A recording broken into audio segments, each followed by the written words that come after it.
আসসালামু আলাইকুম ভিউয়ার্স, আশা করি আল্লাহর রহমতে ভালো আছেন। এখন শীতকাল, বাজারে অনেক মজার মজার সবজি পাওয়া যাচ্ছে। এই শীতকালীন সবজি দিয়ে আমরা যেমন অনেক মজার সবজি তরকারি রান্না করে থাকি, তেমনি কিছু সবজি দিয়ে আমরা অনেক মজাদার ভর্তাও করে থাকি। তার মধ্যে অন্যতম হলো বাঁধাকপি। ভিউয়ার্স, আজকে আমি আপনাদের সাথে শেয়ার করতে যাচ্ছি বাঁধাকপির ভর্তা রেসিপি। খুবই অল্প সময়ে ঝটপট এবং কোনো রকম ঝামেলা ছাড়া তৈরি করে নেওয়া যায় বাঁধাকপির সুস্বাদু মজাদার এই ভর্তা।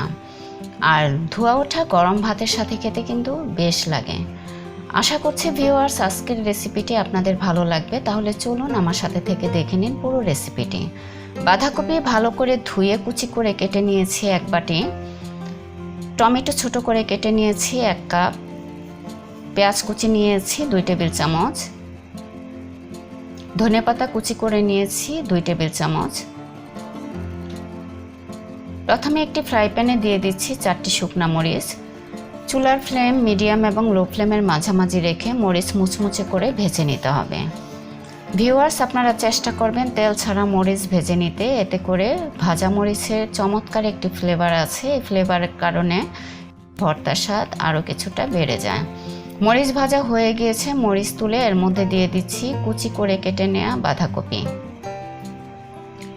এ সময় চুলার ফ্লেম রেখেছি মিডিয়াম এবং লো ফ্লেমের মাঝামাঝি। চুলার আঁচ বাড়িয়ে দেওয়া যাবে না, কারণ প্রথম দিকে চুলার আঁচ বাড়িয়ে দিলে বাঁধাকপি পুড়ে যেতে পারে। দিয়ে দিচ্ছি কেটে রাখা টমেটো দিয়ে নেড়ে বাঁধাকপির সাথে ভালোভাবে মিশিয়ে নিচ্ছি। বাঁধাকপি থেকে পানি উঠতে একটু সময় লাগে, এজন্য চুলার আঁচ মিডিয়াম এবং লো ফ্লেমের মাঝামাঝি রেখে প্রথম দিকে বাঁধাকপিটা সিদ্ধ করে নিতে হবে, ঢাকনা দিয়ে ঢেকে 4 থেকে 5 মিনিটের মতো। একটি ঢাকনা দিয়ে ঢেকে সিদ্ধ করে নিচ্ছি।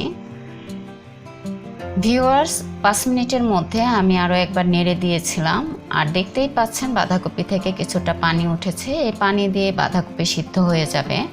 টমেটো প্রায় সিদ্ধ হয়ে গিয়েছে। আমি খুন্তি দিয়ে টমেটো ভেঙে বাঁধাকপির সাথে মিশিয়ে দিচ্ছি, যেন বাঁধাকপি আর টমেটোর যে পানি আছে সে পানিটা একসাথে শুকিয়ে যায়।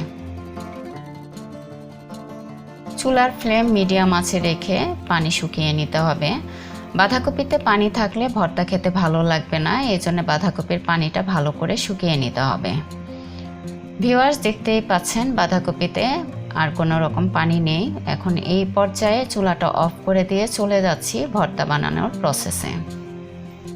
প্রথমে একটি বাটিতে মরিচ নিয়ে নিচ্ছি। ভিউয়ার্স, দেখতেই পাচ্ছেন মরিচ মুচমুচে করে ভেজে নেওয়ার কারণে কতটা সহজে গুঁড়ো হয়ে যাচ্ছে। যে যেরকম ঝাল খেতে পছন্দ করেন সেই পরিমাণ মরিচ দিয়ে নেবেন।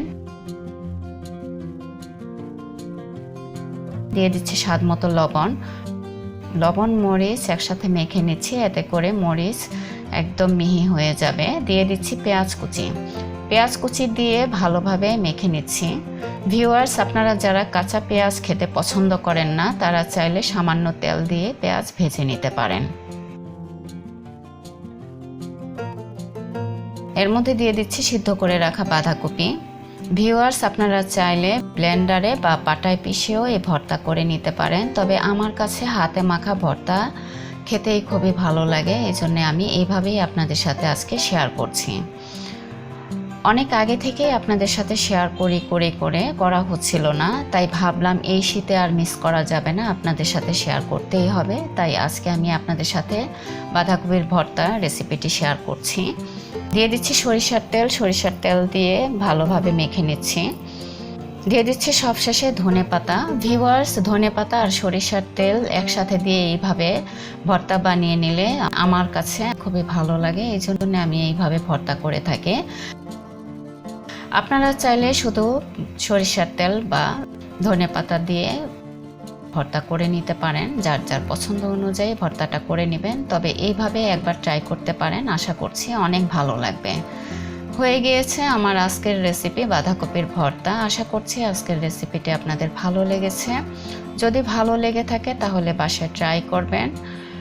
ফ্রেন্ডস অ্যান্ড ফ্যামিলির সাথে প্লিজ শেয়ার করতে ভুলবেন না। একটি লাইক একটি কমেন্ট করে জানাবেন কেমন হয়েছে আজকের রেসিপিটি। এতক্ষণ আমার পাশে থেকে পুরো রেসিপিটি দেখার জন্য অসংখ্য ধন্যবাদ।